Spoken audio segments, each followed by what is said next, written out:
You know, it starts with baby steps. If you have a calling and you have a fire in your heart, move on it. Just move on it. Don't ask yourself how, when, where. If you know that God is moving you, get on the phone and start to talk about it. Talk about your dream.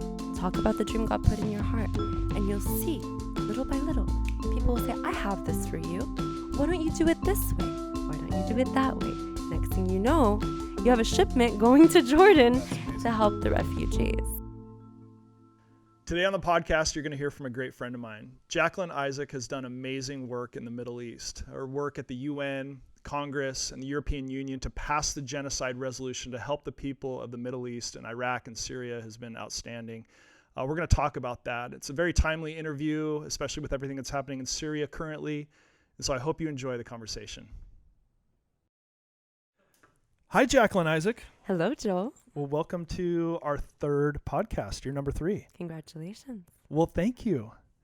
For those of you who don't know Jacqueline Isaac, she is one of the most amazing reformers, I think, alive today. And here's why. She has done so much in Iraq and Syria, especially with the refugee crisis. And so I can't wait to hear all that you've been up to. How does... You're like my little sister. We've traveled so much, so it's sometimes it's a little hard asking you questions, but I'm doing this for the audience's sake. How does an Egyptian girl who grows up in Southern California, who's a lawyer, get involved in all of this? God. It's really been a God-given journey. I mean, I was born and raised here. I moved to Egypt when I was 13. Those years, 2.5 years in Cairo, changed my life, changed my very being. I was no longer a Californian girl. I was also one of Egyptian blood. Here I was in Egypt as a teenager, seeing my sisters that I just absolutely fell in love with, girls my age that, had many things. I had many things in common with. But then I started to learn things about these young women. The fact that some of them were getting pressured to get married at a very young age, and others were circumcised at a very young age, and things that I couldn't allow for girls that could have been me had I been born and raised, and in particular areas in Egypt, if I had been living, had gone through. So my heart broke. At the same time, I felt this fire because of how amazing these young women were. I felt that they really were my sisters, and God brought me there so that I can see with my own eyes, hear with my own ears, and to start to understand the Father's heart. That these young women, they deserve so much more. They deserve to not only dream, but to have the tools to really implement those dreams, because they are world changers. Is that what led you to become a lawyer? Yeah. So I came back. I was 15 and a half. I convinced my parents, actually, to let me come back by myself. I was in Orange County. And I said, I'm going to start college and I'm going to become a lawyer. At 15? 15 and a half. I came 15 and a half, and my mom... So you're smart, is what you're saying. No, I was determined. I was determined. I wanted to go back home. I wanted to be with friends. I wanted America. Yeah. But what I didn't realize is I thought I was running away to go to America, but my entire calling followed me back to Newport Beach, Orange County. I went to Vanguard University and had an incredible mentor who believed that I could bridge the gap between two worlds. And he told me, you can become a lawyer. You're young. I know your parents are in Egypt, so I'm going to mentor you. It's incredible what mentors can do. He helped me get into law school. Next thing you know, I was at USD studying law to be a humanitarian, to help these young women. I always had them in my mind, always had them in my heart, and it pushed me to do what I do. Then I graduated law school, and I wanted to be the humanitarian I had envisioned, since I was 15 and a half. But the career service office didn't really like that. There aren't many job openings, is what you're saying? At USD. So where did you find yourself? In what avenue practicing law? So the recommendation was, go work at a big firm first, get your experience, get your feet wet, and then do whatever you want. So I did. I ended up taking up an externship, actually working in London at a huge law firm. It was incredible, wonderful experience. But then my parents came to visit. And when they visited, they looked at me and they said, "Have you been sleeping much? What are you doing here? Are you happy?" I said, "Yeah, I'm happy." My dad said, "But is this what you want to do for the rest of your life? That's not why you went to law school." So I said, "You know what? You're right. What should I do? I don't want to work for a big bureaucratic organization because I don't want to get stuck in the bureaucracy. But at the same time, I need to do what I'm born to do." And so my dad said, very simple, as dads do. He said, "Your mother already started a humanitarian organization. When she moved to Egypt, when we moved to Egypt as a family, we all knew we were there because we were called to do a lot for our people. It's already running." This is Roads of Success? This is Roads of Success. He said, "It's already running. It's already moving. Your mother has a Christian television show. She's doing humanitarian work in Egypt. She's doing humanitarian work all over the Middle East. All you have to do is open up what you have, your skills, your lawyering skills, and start advocating for the people." I said, "But Dad, how am I going to make money?" He said, "Start your own law firm in something that you're good at." So here in San Diego, I have an estate planning law firm. Actually learned from my mentor who went to North Coast Calvary Chapel, taught me everything I knew, and believed that I was born to do what I do today, this international work. So this is how my life works. I'm either in San Diego. but wait. You're in San Diego about 4 hours a year, even though you live here. Well, telephone and technology is very helpful. But the other side of my life takes me all over the world through Roads of Success, through my mom's mentorship, my father's mentorship, people like Pastor Mark, yourself, who really believed in me when I didn't even understand how the journey was going to look like. Mm-hmm. There was a war, and I knew that I had to help in this war. This was 2011. A Syrian refugee crisis began. Mm-hmm. And so many Syrians were flooding into Jordan. My mother had already laid the groundwork in Jordan. She had been for years working with a prince. And what she would do is she would go into Jordan, bring wheelchairs for those that were living with disabilities. Well, 2011, a war began. And refugees are coming into Jordan, and they can't take that many people. It's just too many, especially because of the lack of resources. So we're going in to do our wheelchair distributions. And one of the princes says, "We need much more than wheelchair distribution. We have a crisis. We need your help." So my mom and I said, "Well, what do you want us to do?" So he looked at my mom and he said, "You have a voice. You have a television show. Use your voice and speak to the world and tell the world that we are all united, that the crisis is not just over there, that we can all come together because we are all responsible. We need help." Then he looks at me. He goes, "You're a lawyer in San Diego, aren't you? You have a law firm." I said, "Yeah." He goes, "Use your voice. Use your connections. Start to tell the people we need help." So her and I come back to San Diego and we start getting on the phone. Got connected to the mayor at the time, the city attorney, the county supervisor, Pastor Mark Foreman at North Coast Calvary. Little by little, within 20 days, we were able to fill up a 40-foot container with supplies for the refugees. Wow.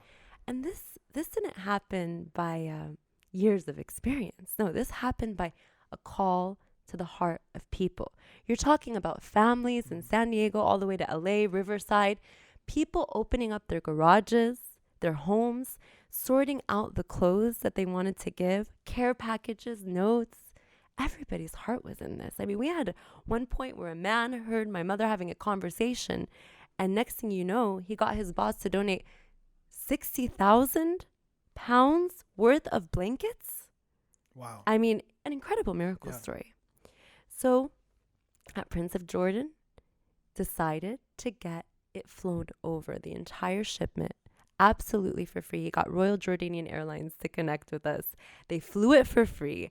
And then he came to San Diego to thank the people. Oh my goodness. How did you connect people to this? Just like, how did you use your voice specifically? Joel, how do you use your voice when you want something done? I You don't get know. on the phone Okay. and you contact everybody you know. It's really incredible how things can start grassroots by just getting on the phone and speaking to this person that knows this person that knows this person. Next thing you know, we were able to celebrate.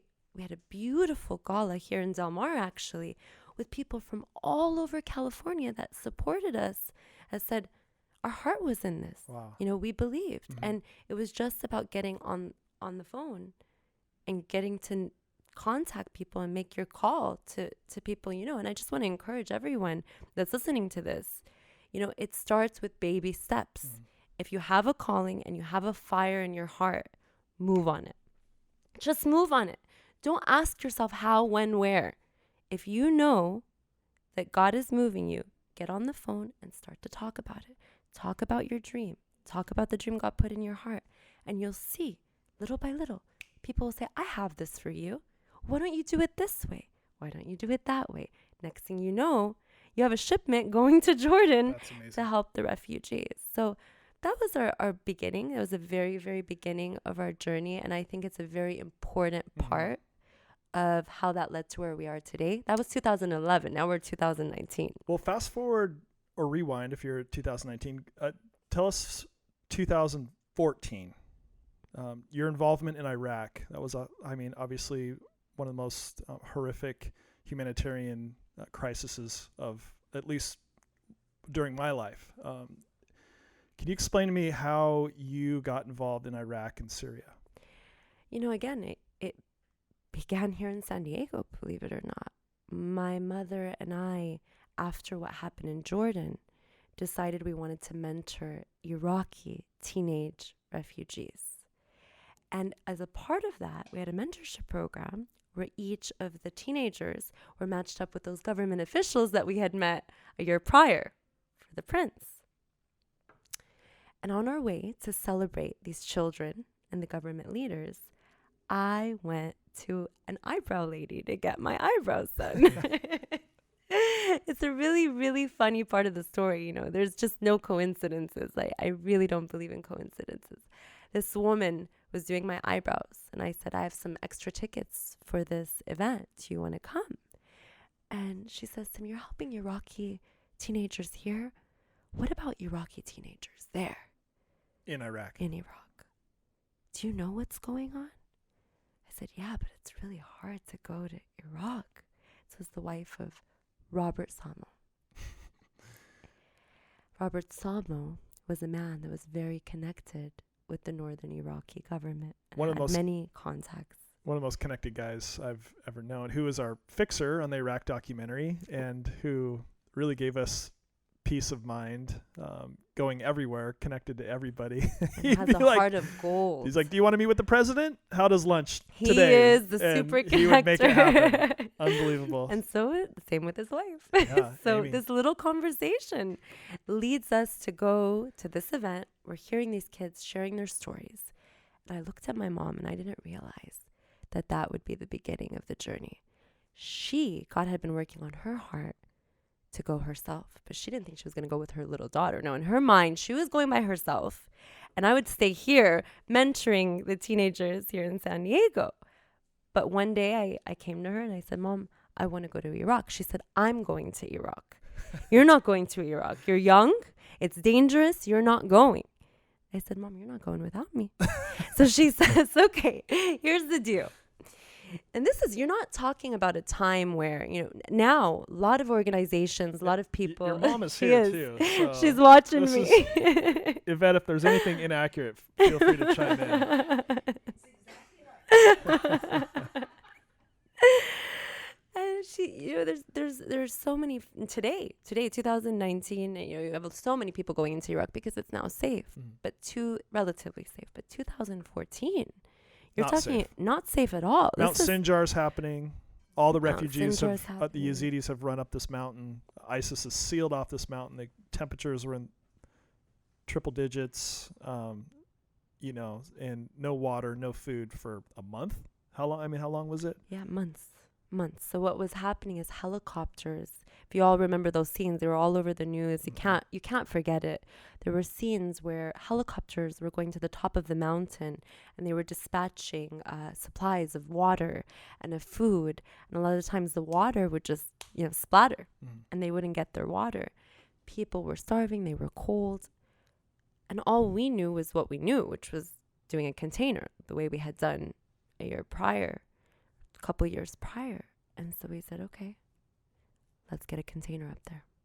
If we can get a container up there, then we can at least try to help save some people. You're thinking if we could do it in Jordan, we could do it exactly here. But it's totally different, completely different landscape. No one was shooting at you in Jordan.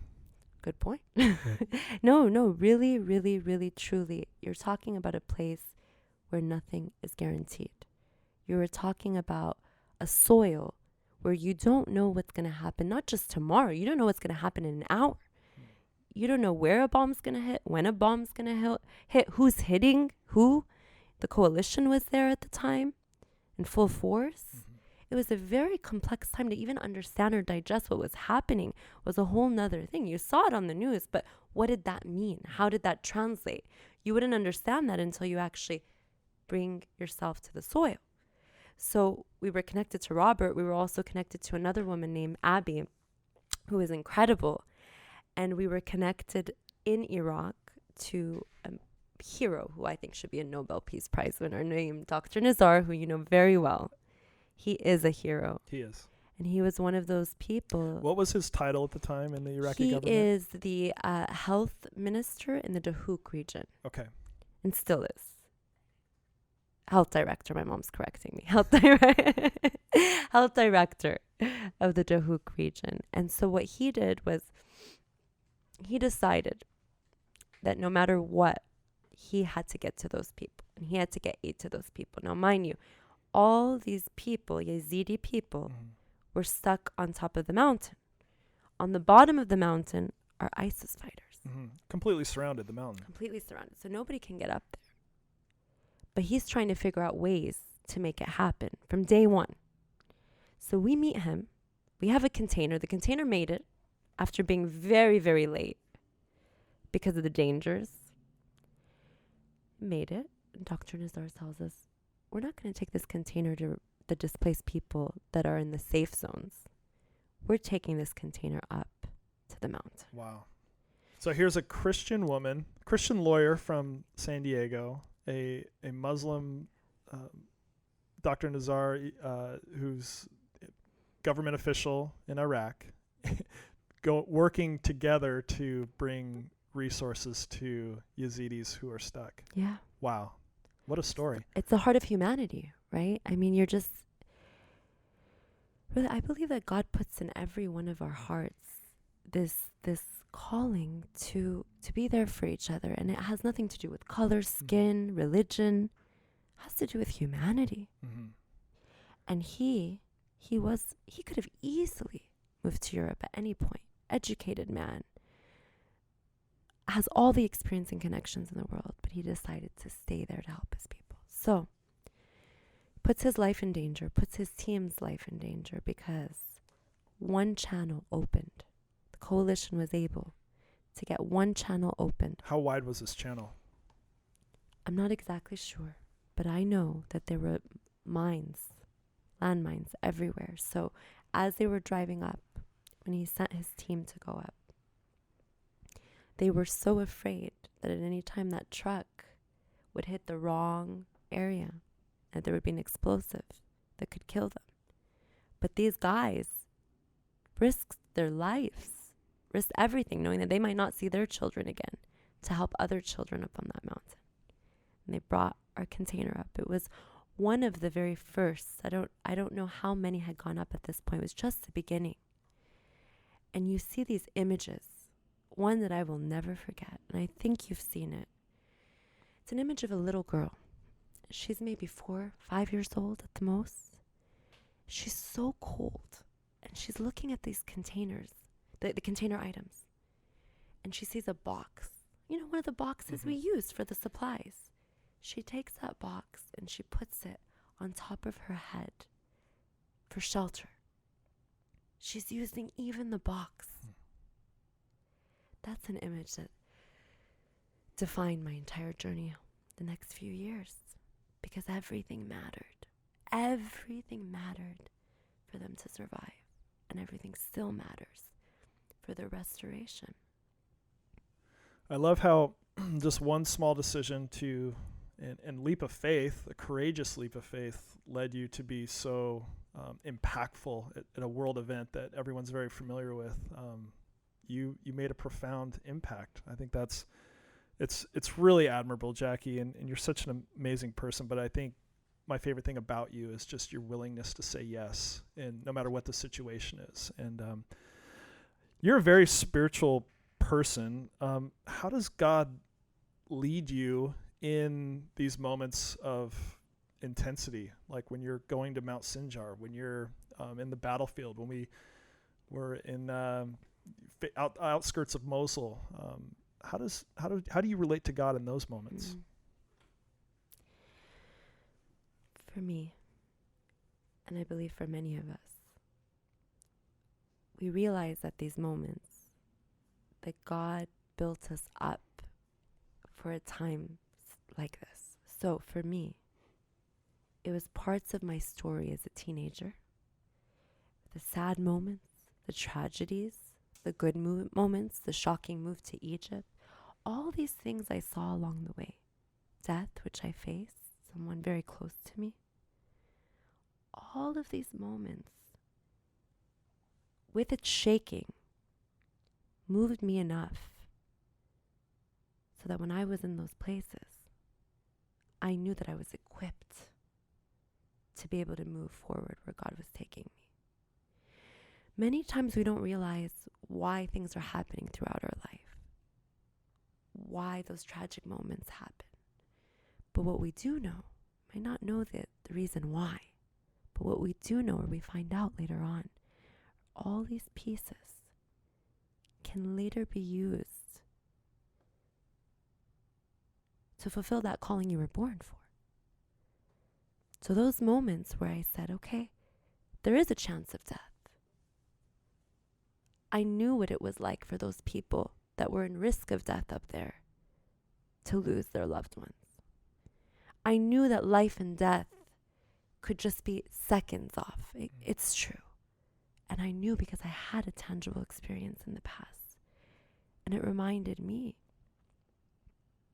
if you're alive to save lives, because you know the pain of losing those that you love, if you know that pain, and that's why you're alive, you can do it. And it was more than that, moving to Egypt. As a young girl, seeing young women being forced to do things that they did not want to do. And you later learn that there are girls, this is the second trip now, I learned that girls in Iraq were in ISIS captivity, raped, families murdered, with their sisters still in captivity. And you're asking me while I'm in Iraq, do I go or do I not? It's what matters, because that's what I was born to do. So God is with us, and he guides us. He's our friend. And there were so many moments where I could hear the voice of the Lord clearly. Go, and sometimes don't go. And you can sense it in your spirit. And it has nothing to do, in my experience and my mom's experience, it didn't have to do with what was logical, what the news was saying, for example. It had to do with, is the Lord guiding you to do this? Is this led by the Lord? Do you move or do you not move? And it takes time in the presence of the Lord. It takes time in prayer, understanding his heart, when and how he wants us to move. I mean, I was in Iraq, but my mom went into Syria, one of the most dangerous parts of Syria during the war. She made it there because God told her to move. And I remember everybody was afraid, saying, like, how can you go to those areas? But she went because she was called. So I encourage everyone that's hearing this, don't look at the facts. Look at the Spirit of the Lord and how He's moving you. Because it's really going into those places of the impossible when He leads. It's when He leads, because when He doesn't lead, it's dangerous. So we have to really, really understand that, because I don't want to speak on this podcast and hear that, everybody wants to go to the war zone. That's not what I'm talking about.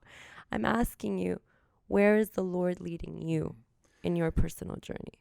And it felt, just joining you on a few of those journeys, it felt obvious. I remember those meetings where we were planning on going into Syria, and then nope, we weren't going. All of a sudden, we're like, okay, and you kind of follow the breadcrumbs, which seems crazy when you're in a war zone, but I feel that's how it is. What I love about both you and your mom, the Isaac women, you're so courageous, is that I know just with your story, and you alluded to some of it, it's just that there's some pain from your youth that you've really used. You've leaned into that. So you understand what it is to be a female. You understand what it is to be in a situation that isn't right. And you know exactly what these young girls are going through in Iraq and Syria. And instead of running from it, you're a successful, amazing lawyer from San Diego. You should just build a big, nice home and protect yourself from the hurt and the pain of the world, but you're choosing to lean into it. And I really, that's what I love about you, Jackie. You're amazing that way. And thank you for answering the call. You and Pastor Mark and Rachel, the entire team. You heard the stories and you came. You could have been in San Diego, Joel. You could have just stayed in San Diego, but instead you decided to do a movie and go out there in the war zone. And when we come together, unified, it's just incredible what we were able to do. I remember when we had a phone call set up because I didn't know you, and I was stuck in Mexico trying to cross the border. We had a 3:00 phone call where I was going to get some information about, I was gathering information for the Iraq documentary, and I was like, if I turn on my data, it's going to cost me $30. And so I had to turn it on and send you a text like, I'm running behind. And I remember talking to you in a parking lot in National City here, just on the other side on the San Diego side, and just hearing, I was nervous. I was like, oh my gosh, what am I signing off on to go to this? I've never been to a war zone before, and let alone that tried to journalistically tell the story. I was feeling the pressure of that. But I remember talking to you, you're like, no, you gotta go, it's great, we're gonna meet so many amazing people. I'm like, amazing people, it's gonna be great in a war zone. And then traveling with you there to see your impact on all these girls, like when we went to Badra camp, and we come into this refugee camp that's a pretty ominous place. People have been in tents for years now, and they're not happy about it, and justifiably so.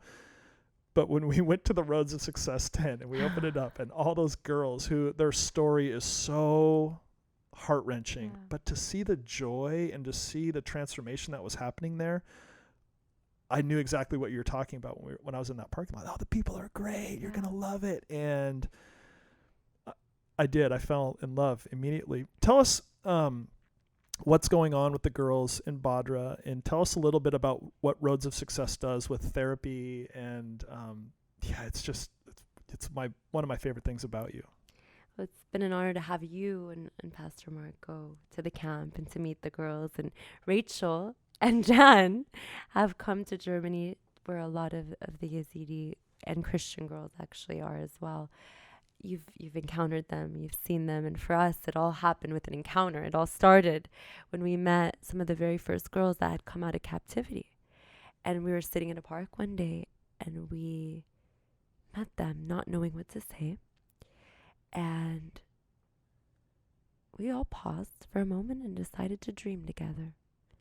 And it was when I saw the dreams of those girls, the ones who wanted to advocate for their sisters, the others that wanted to be doctors, humanitarians, lawyers. I started to see that these girls had dreams like everybody else did. And we could play a part. not to be their voice, to give them a platform to raise those voices. And so we started to think, how can we stay connected? We're going to leave Iraq today. We don't know where these girls are going. We don't know which camps they're going to be at, if they're going to be in the country or out. What can we do? So we just had an idea. It was my mom, my girlfriend, and I, and we were sitting in the living room and we were thinking about it. We said, what can we do? What can we do to stay connected? What about a program using technology? And then my friend goes, yeah, tech over trauma. So he said, tech over trauma. This is what we're going to do. We are going to teach the girls what they want to learn. We're going to give them what they need. Not created by a program or a huge organization. A little group of people that's asking, what do you guys want? What do they want? Well, Emily's here today, and she's teaching some of those girls German. Other girls are learning English.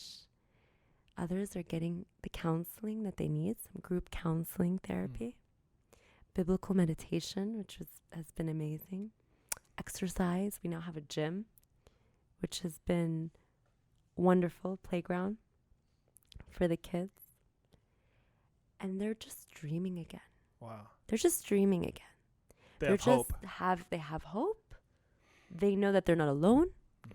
They have volunteers from all over the world. I mean, you conceptualize this for a moment. You're in Iraq.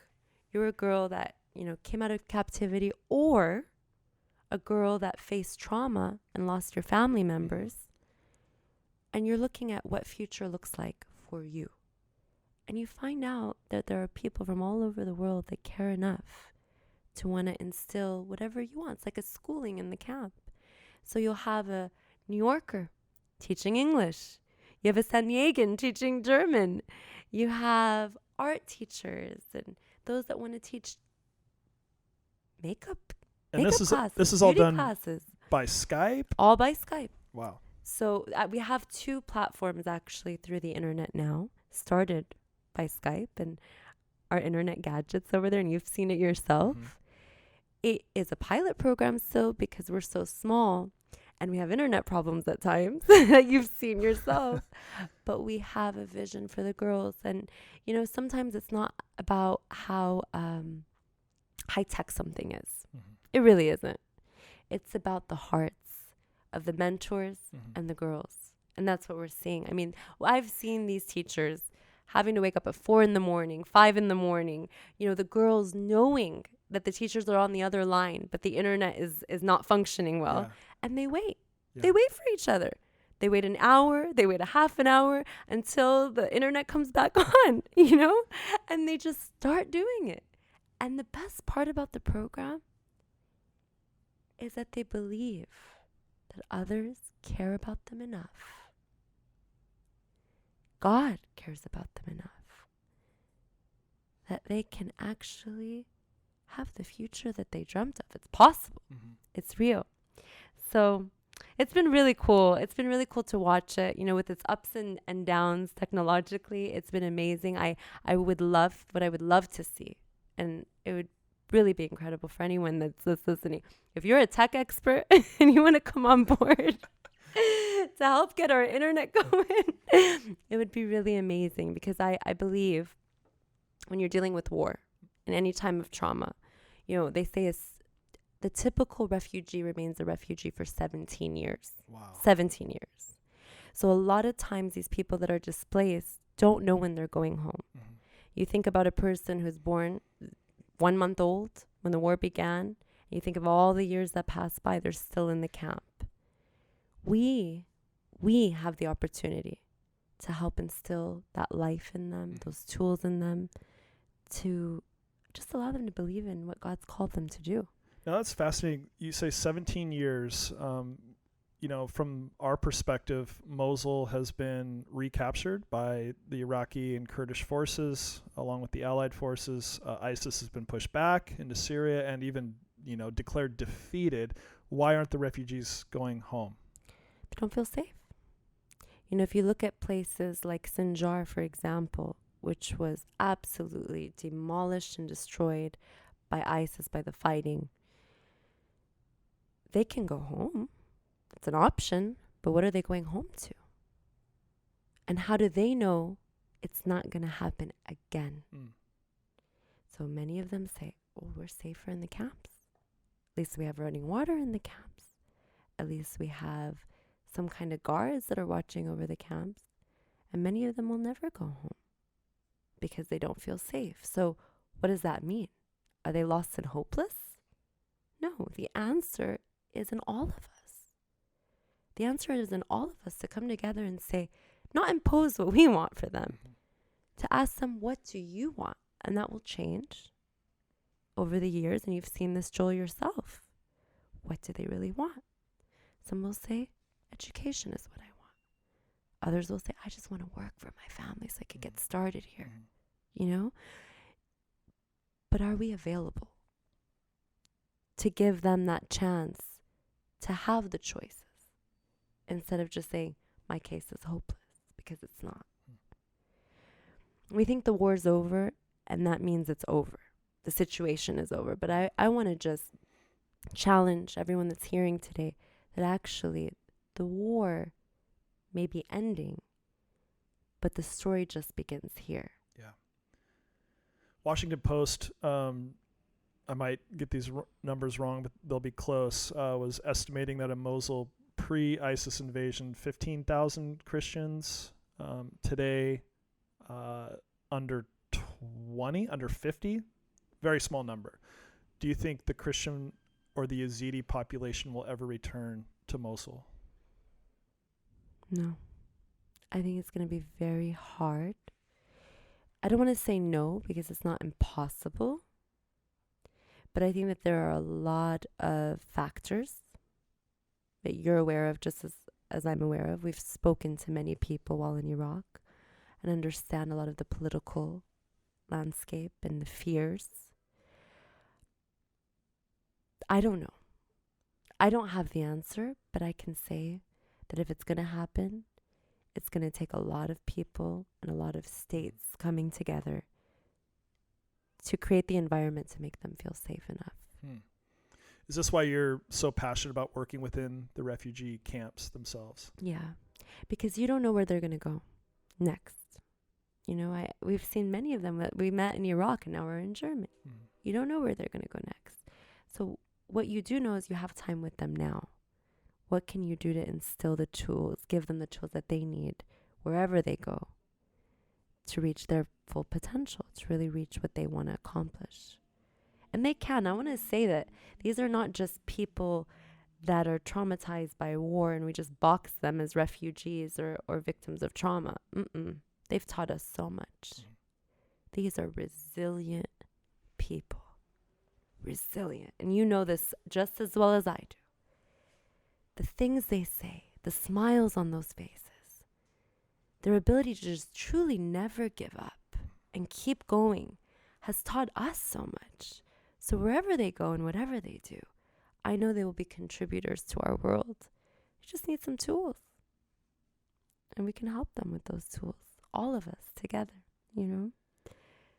I love that. Do you ever fear your helping is actually hurting, or have you ever thought that you were helping and boy, actually it turns out we actually hurt the situation? Do you ever fear that? How do you navigate that? There's a lot of talk today about, a lot of people trying to help and they're actually making things worse.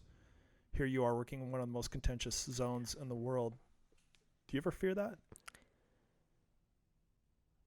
One of the blessings that we've had as a family, considering my mom her and my father founded Roads of Success, is that we're not really coming from a different world. We're coming in many ways from the same exact world, the Middle East, from Middle Eastern. Mom and Dad, being Egyptian, have dived into many of these problems over the years when they grew up. And my years in Egypt really helped me to understand even more the cultural landscape, how they think, and to understand. It's very important because I see this happening over and over again when there's crisis. To understand that as the person to come in to support, you are not the person to dictate how. You are the person to ask, what can I do to serve you? to understand that you do not have all the answers coming from America going to Iraq. You don't. They have answers because they're the ones living through it. And so I laugh with Emily and Mom about Tech Over Trauma because it has, and you all know this, Rachel and Joel, is that it has morphed into so many different things over the years. And we still call it a pilot program. But I love that because it's flexible based on what they need. So if today it's English courses and tomorrow it's exercise or a dance class, then that's what we're going to do, you know, and it's okay. So I want to say that I'm proud to come from an American Egyptian family. I'm proud to have learned what it's like to really bridge the gap between two worlds and understand that you can be wrong. And it's okay to be wrong and to say you're wrong and to start all over again. It's okay. And I think having that approach in any crisis, to say we don't have all the answers and we're going along based on the need, it's what's going to actually change things. Because a lot of times we get fixated on programs. Oh, the program is this. This has worked here. Yeah. We expect it to work exactly. here. Yeah. But it changes. Yeah. You know? I think you're 100% right. I think too, everyone today is an evangelist of their own opinions, and usually that's when we're overly opinionated and we have all the answers, usually we're pretty isolated. Yeah. And I think I love that you have that humility about you and that you are one of real engagement, and you're not proclaiming to have all the answers. I love how you work in partnership with Samaritan's Purse and UNICEF and everybody who's working over there. And I think you're just filling in these gaps, these very human gaps that we've seen firsthand. Just the smile on these girls' faces, is just, I was baffled at how they could even smile, because hearing their stories, our whole production crew couldn't focus our cameras because we were in tears the whole time. Yeah. And you provide that. So thank you, Jackie. Thank you. It's all about relationship. It's all about creating that family, and I have that family with you, Joel and Rachel, and I just want to thank you for being a part of our family. You know? So what is the next I normally ask people what is the next 6 months, but that'd be way too much. What's the next month look like for you? Let me give it a couple months.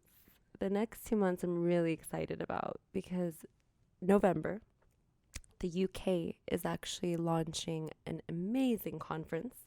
This will be the 5th year anniversary of them setting up an office. I think the only office that's been set up first, for sure.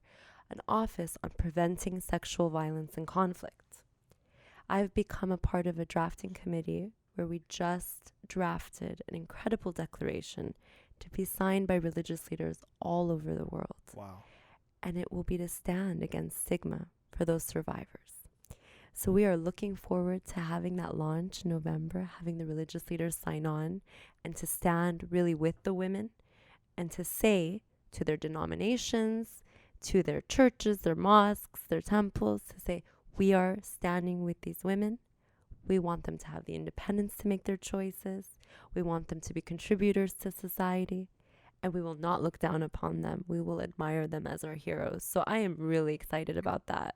Religious leaders have the influence to change their entire community. And to have them unified, coming together for this, it's historical. Even across faith lines. Across faith lines. If you look at the committee, the drafting committee, we have everyone. Muslim, Christian, Jew, humanist. We have everyone there. And we're coming together to say, let's do this. Let's stand on where we unite. We unite in an area where we stand for these precious, beautiful women that are our heroes. Well, Jackie, you're my hero. Thank you for being on the podcast today. And we will love to follow your story and along at roadsofsuccess.org. And keep changing the world. Thanks for being on the show. Thank you for having me.